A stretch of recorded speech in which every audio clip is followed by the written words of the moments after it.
औज़ुबिल्लाहिमिनश्शैतानिर्रजीम बिस्मिल्लाहिर्रहमानिर्रहीम। मैं हूँ आसिफ़ अली और आप देख रहे हैं अल-मवाइज़ यूट्यूब चैनल। दोस्तों, आज आपके साथ एक इन्फॉर्मेटिव वीडियो शेयर करना चाहता हूँ। एक ज़बरदस्त किस्म का स्पीच शेयर करना चाहता हूँ जो कि उरूज नासिर साहिबा की है। उन्होंने फ़ातिमी रूफ़ के बारे में बात की है। उन्होंने मेरा जिस्म मेरी मर्ज़ी के बारे में बात की है। उन्होंने ये तक भी बोला है कि अपने जिस्म की नुमाइश गर्ल्स औरतें क्यों कर रही है, किसी को अट्रैक्ट पीपल।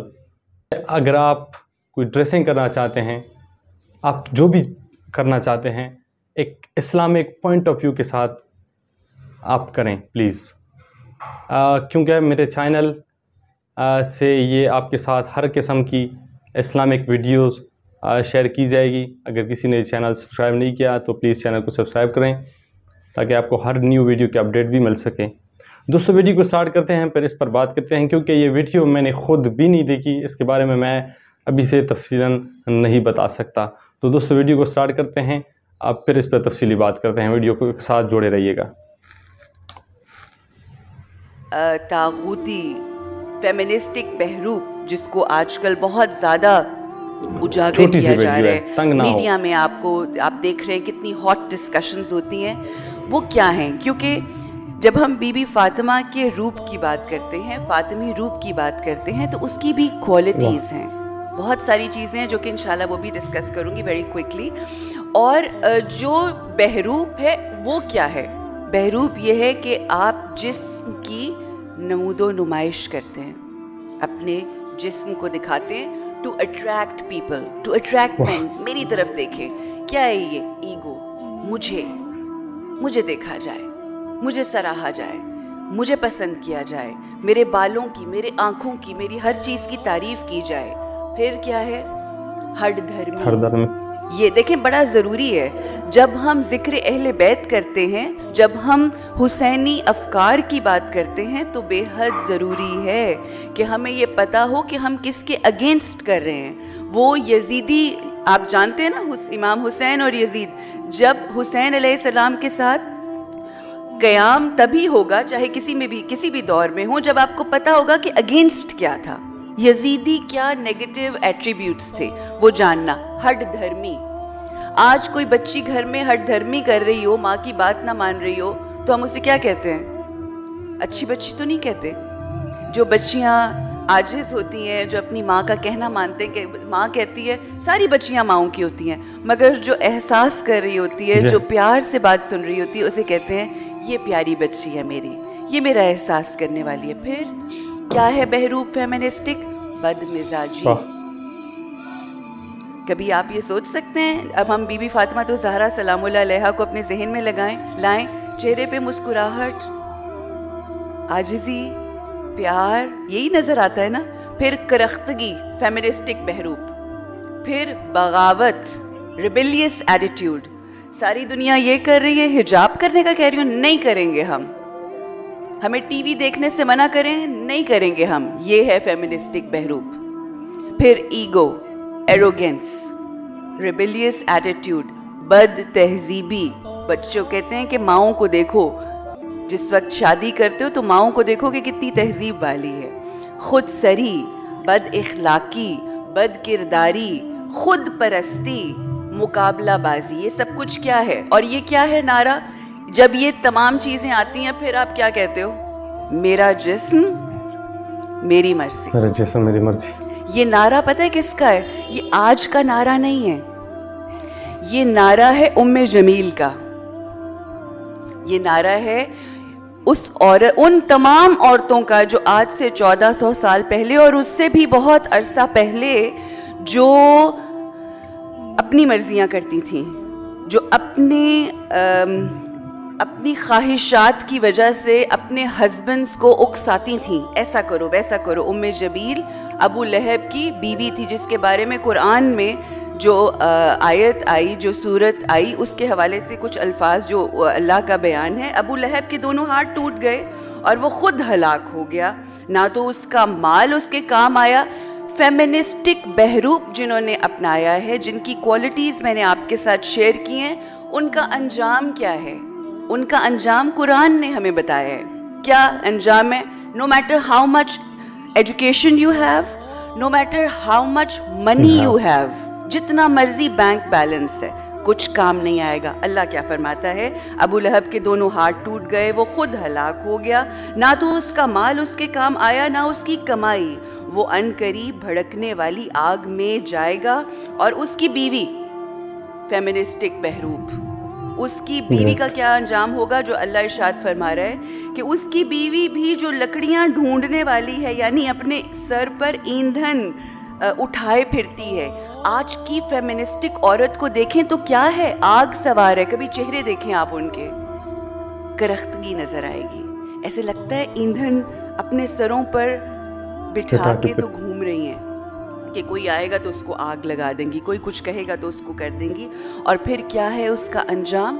उसका अंजाम ये है कि उसके गले में मूंछ की रस्सी होगी। ये है अंजाम। बच्चों, मेरी तमाम बेटियां, मुअज़्ज़िज़ मेहमानाने गिरामी, कुरान हकीम ना 2 शजरों का तस्करा करता है कुरान में, शजरा तैयबा और शजरा खबीसा। ये जो फेमिनिस्टिक बहरूप है, ये चलता आ रहा है शजरा खबीसा से। सो टुडे, आज हमने ये जानना है कि हमने किस चीज़ को अपनाना है, क्योंकि अंजाम तो हमारे सामने फेमिनिस्टिक बहरूप का आ गया। क्या है? जिल्लत, क्या है रुसवाई इस दुनिया में भी। जब आप हर चीज़ की जिम्मेदारी कहते हैं हम ही करेंगे, हम ये करेंगे, हम वो करेंगे, तो फिर जो मर्द जिम्मेदारी उठाना भी चाहते हैं वो कहते हैं ठीक है, अगर आपने खुद करना है तो करें। तो वो भी आपको डबल डबल काम करने पड़ते हैं। और वो भी औरतें क्या मर्दों के बगैर बच्चे पैदा कर सकती हैं? So these are the things जो हमें सोचने की ज़रूरत है। हाँ, तो दोस्तों ये थी वीडियो, जो कि एक छोटी सी वीडियो, छोटा सा इन्फॉर्मेशन, बहुत ही बढ़िया इन्फॉर्मेशन है। मैं अपने तमाम व्यूवर्स, तमाम दोस्तों को ये बताना चाहता हूँ कि आप अपने घर में कमांड, अपने औरतों पे कमांड रखें, क्योंकि अगर आपकी औरतें बागी हो गई तो आप फिर कुछ भी नहीं कर सकते। एक माशरा जो है वो तब तक तब्दीली नहीं आ सकता। लोग ये कहते रहते हैं कि हुकूमत आएगी, अच्छी हुकूमत आएगी तो तब्दीली आएगी। नहीं, जब तक आपके घर में, आपके औरतों में आप तब्दीली नहीं लाओगे, तब तक जो है वो आप कामयाब नहीं है। बहुत सारी जगहों पे मैं खुद सुना भी है कि बहुत सारी जगहों पे जो औरतें हैं वो काम करती हैं, मर्द घर में सोए रहते हैं। लेकिन ये खैर इस्लाम में ऐसी चीज़ नहीं है। आप डरें ना, क्योंकि इस्लाम जो है वो जो हमें सिखाते हैं वो ये सिखाते हैं कि आप औरतें जो हैं वो घर में बैठें। ये इसके बारे में मैं भी तफसीलन बताऊं, थोड़ा सा हल्का सा इंफॉर्मेशन इसका देता हूं।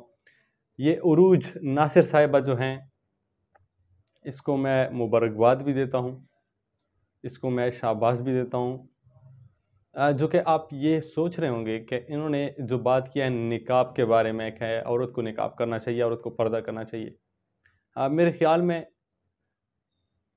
तो ये पर्दा काफ़ी है, लेकिन इस्लाम में फुल पर्दा करना पड़ता है। आपको औरतों को मर्द के सामने नहीं आना चाहिए, वीडियोस पे नहीं आना चाहिए।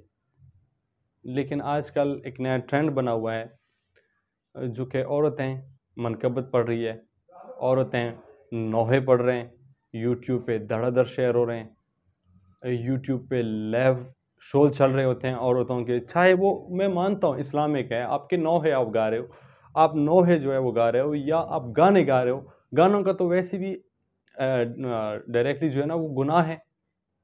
लेकिन अगर आप नात भी आप वहाँ पे सुना रहे हो, जो भी है, औरत का आवाज़ बाहर नहीं आना चाहिए। मेरे दोस्तों, इसमें आप मेरे साथ इत्तेफाक करें या ना करें, लेकिन इस्लाम यही कहता है कि आपको फुल पर्दा होना चाहिए। लेकिन फिर इससे पहले मैं आपको एक चीज़ और भी बता दूं कि जो पर्दा है, एक बंदा बिल्कुल पर्दा ही नहीं करता, कुल्ले बाल उसने छोड़ दी है इधर इधर तक, लड़कियों ने, वो पर्दा ही नहीं करता। एक बंदा है वो पर्दा, कुछ हद तक उसने पर्दा किया, इसने काफ़ी हद तक पर्दा किया, जो कि ये पहले ऐसी नहीं थी। पहले ये एक फहाश किस्म की औरत थी, जो कि बड़े बड़े कोले कोले बाल छोड़ दिए, और कोई पता आता पता कोई नहीं इस्लाम का। लेकिन अब मैं जब सुनता हूँ तो ऐसे लगता है कि अब उरूज साहिबा जो है वो एक आलिम बन चुकी है, क्योंकि कोशिश कर रही है, पर्दा भी किया है। बहुत मुश्किल होता है जब पहले पर्दा ना हो बाद में पर्दा किया जाए, ये औरत के लिए बहुत ही मुश्किल हो चुका है। लेकिन आप घर में अपने औरतों को ये बताएं कि मर्द के सामने आना नहीं चाहिए। हाँ, कुछ हद तक चलेगा, लेकिन आप किसी नज़दीकी आगा साहब, नज़दीकी आलिम से पूछ सकते हैं कि इस हद तक हमारे औरत को सामने आना चाहिए या नहीं आना चाहिए। दोस्तों, अगर ये वीडियो आपको अच्छी लगी हो तो वीडियो को लाइक करें, चैनल को सब्सक्राइब कर दीजिएगा। मिलते हैं नेक्स्ट वीडियो में, तब तक के लिए अल्लाह।